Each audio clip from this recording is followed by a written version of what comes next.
മസ്തിഷ്ക ജ്വരം വലിയ ആശങ്കയായി തുടരുക തന്നെയാണ്. ഈ എണ്ണം കൂടുന്നു ഈ അമീബിക് മസ്തിഷ്ക ജ്വരം ബാധിക്കുന്നവരുടെ എന്നാണ് സാന്ത്വന സാജു റിപ്പോർട്ട് ചെയ്യുന്നത്. രോഗകാരണത്തിൽ ആരോഗ്യവകുപ്പിന് ഇതുവരെ ഉത്തരവുമില്ല. തിരുവനന്തപുരത്താണ് ഏറ്റവും അധികം ആശങ്ക. ഈ മാസം രോഗം ബാധിച്ച 56 പേരിൽ 27 പേരും തിരുവനന്തപുരത്തുള്ളവരാണ് എന്നതാണ്.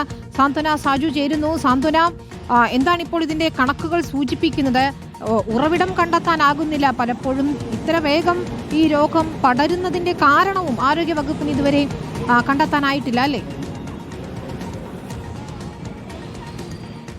വിനിത, രോഗം പടർന്നു പിടിക്കുകയാണ്. കഴിഞ്ഞ വർഷം രോഗം ബാധിച്ചത് 35 പേർക്കാണെങ്കിൽ ഇത്തവണ 3 ഇരട്ടി ആളുകൾക്ക് ഇതിനോടകം തന്നെ രോഗം ബാധിച്ചിട്ടുണ്ട്. ഈ വർഷം മാത്രം 144 പേർക്കാണ് സംസ്ഥാനത്ത് അമീബിക് മസ്തിഷ്ക ജ്വരം ബാധിച്ചത്. പക്ഷേ വിനിത, ഈ 144 പേർക്ക് രോഗം ബാധിച്ചിട്ടും എവിടെ നിന്നാണ് രോഗം പടരുന്നത് എന്ന് കണ്ടെത്താൻ ഇതുവരെയും ആരോഗ്യവകുപ്പിന് കഴിഞ്ഞിട്ടില്ല എന്നുള്ളതാണ് വിനിത ഇതിലെ ഏറ്റവും വലിയ ആശങ്ക. ഇപ്പോഴും ആരോഗ്യവകുപ്പുമായി ബന്ധപ്പെടുമ്പോൾ മലിനജലത്തിൽ നിന്നും കെട്ടിക്കിടക്കുന്ന മലിനജലത്തിൽ നിന്ന് തന്നെയാകാം ഈ രോഗം ബാധിക്കുന്നത് എന്നുള്ള ഒരു വിവരമാണ് ലഭിക്കുന്നത്. പക്ഷേ പല ആളുകളും തോട്ടിലോ കുളത്തിലോ ഒന്നും കുളിച്ചിട്ടില്ല. വീട്ടിലെ കിണറ്റിൽ നിന്നും അല്ലെങ്കിൽ വാട്ടർ അതോറിറ്റിയുടെ വീട്ടിലേക്ക് എത്തുന്ന വെള്ളത്തിൽ നിന്നുമൊക്കെ വെള്ളവുമൊക്കെ ഉപയോഗിച്ച ആളുകൾക്കാണ് കൂടുതലും രോഗം നിലവിൽ ഉണ്ടാകുന്നുണ്ട് എന്നുള്ളതാണ് ഇതിൽ ഏറ്റവും പ്രധാനപ്പെട്ട കാര്യം. തിരുവനന്തപുരത്ത് ഏറ്റവും ഒടുവിലായി മരിച്ച 79 വയസ്സുകാരി അവർ കിടപ്പ് രോഗിയായിരുന്നു. അവർക്ക് എവിടെ നിന്നാണ് രോഗം വന്നത് ഇതുവരെയും വ്യക്തമല്ല. ഇത്തരത്തിൽ പല ആളുകളുടെയും രോഗ ഉറവിടം കണ്ടെത്താൻ സാധിച്ചിട്ടില്ല എന്നുള്ളതാണ് വിനിത ഇതിൽ ഏറ്റവും പ്രധാനപ്പെട്ട കാര്യം. ICMR-ഉം ആരോഗ്യവകുപ്പും ചേർന്നുകൊണ്ട് ഒരു പഠനം നടത്താൻ തീരുമാനിച്ചിട്ടുണ്ടായിരുന്നെങ്കിലും ആ പഠനവും ഇതുവരെയും എത്തിയിട്ടില്ല എന്നുള്ളതാണ്. നിലവിൽ ഇപ്പോൾ ആരോഗ്യവകുപ്പുമായി ബന്ധപ്പെടുമ്പോൾ പഠനം ആരംഭിച്ചിട്ടുണ്ട്.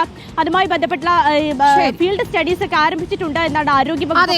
ഇതിൽ പഠനങ്ങൾ ഏത് രീതിയിലാണ് മുന്നോട്ട് പോകണമെന്ന് കൂടി നോക്കണം. സാന്ത്വന, നമുക്ക് സാനിയോയിലേക്ക് പോകാം. ഏതായാലും ഈ ആശങ്ക നിലനിൽക്കെ ആരോഗ്യവകുപ്പും ICMR-ഉം സംയുക്ത പഠനം തുടങ്ങിയിരിക്കുകയാണ്. സംസ്ഥാന ആരോഗ്യവകുപ്പും Chennai ICMR national institute of എപ്പിഡമിയോളജിയുടെ വിദഗ്ധരും ചേർന്നുള്ള ഫീൽഡ് തല പഠനമാണ് ആരംഭിച്ചിരിക്കുന്നത്. സാനിയോയാണ് ചേരുന്നത്. സാനിയോ, ഏത് രീതിയിലായിരിക്കും ഈ പഠനം? കാരണം അമീബിക് മസ്തിഷ്ക ജ്വര കേസുകൾ കൂടുകയാണ്, ആശങ്കപ്പെടുത്തുന്ന ഒരു നിലയുണ്ട് എന്ന് പലപ്പോഴും നമ്മൾ തന്നെ റിപ്പോർട്ട് ചെയ്യുകയും ചെയ്തിട്ടുണ്ട്. ഇത് എത്രത്തോളം സഹായകമാകും ഈ പഠനം? ഇതിന്റെ ഉറവിടം ഉൾപ്പെടെ കണ്ടെത്തുക എന്നത് നിർണായകമാണല്ലോ. അതെ വിനിത, നിർണായകമായ ഒരു പഠനത്തിനാണ് ആരോഗ്യവകുപ്പ് ഇപ്പോൾ നേതൃത്വം കൊടുക്കുന്നത് എന്നുള്ളതാണ്. നേരത്തെ സ്വാന്തന സൂചിപ്പിച്ചതുപോലെ ഇതുവരെ ഉണ്ടായ മരണങ്ങളുടെ ഒന്നും കൃത്യമായ കാരണം അല്ലെങ്കിൽ എവിടെ നിന്നാണ് അസുഖം വന്നത് എന്നതടക്കമുള്ള കാര്യങ്ങളൊന്നും ഇതുവരെയും വിശദീകരിക്കാൻ ആരോഗ്യവകുപ്പിന് കഴിഞ്ഞിട്ടില്ല. കാരണം പലർക്കും ഇതിന്റെ ഉറവിടം വീട്ടിലെ കിണർ പോലുമാണോ എന്നുള്ള സംശയമടക്കം ബാക്കിയാവുന്ന സാഹചര്യമാണുള്ളത്.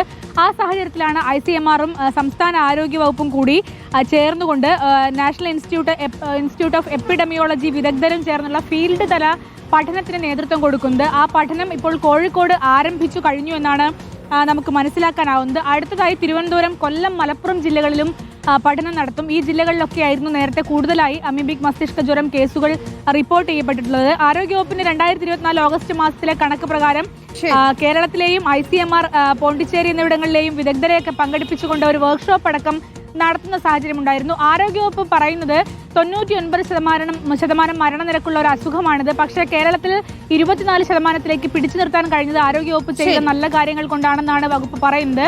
അപ്പോൾ അതിന്റെ അടുത്ത പടിയായാണ് ഈ പഠനമെന്നും വകുപ്പ് പറയുന്നുണ്ട്. വിനിത, ശരി. സാനിയോയും ഒപ്പം സാന്ത്വന സാജുവുമാണ് വിവരങ്ങൾ നൽകിയത്. പഠനങ്ങൾ നടത്തുന്നതിലൂടെ ഇതിൽ കൂടുതൽ മെച്ചപ്പെട്ട രീതിയിലുള്ള പ്രതിരോധ പ്രവർത്തനങ്ങളിലേക്ക് പോകാൻ കഴിയുമെന്നാണ് പ്രതീക്ഷിക്കുന്നത്. മരണനിരക്ക് കുറയ്ക്കാനാകുന്നു എന്നത് വലിയ നേട്ടം തന്നെയാണ്. അത് കാണാതെ പോകുന്നില്ല. പക്ഷേ കൂടുതൽ പേർക്ക് രോഗം പിടിപെടാതിരിക്കാനുള്ള നടപടികളാണ് വേണ്ടത്.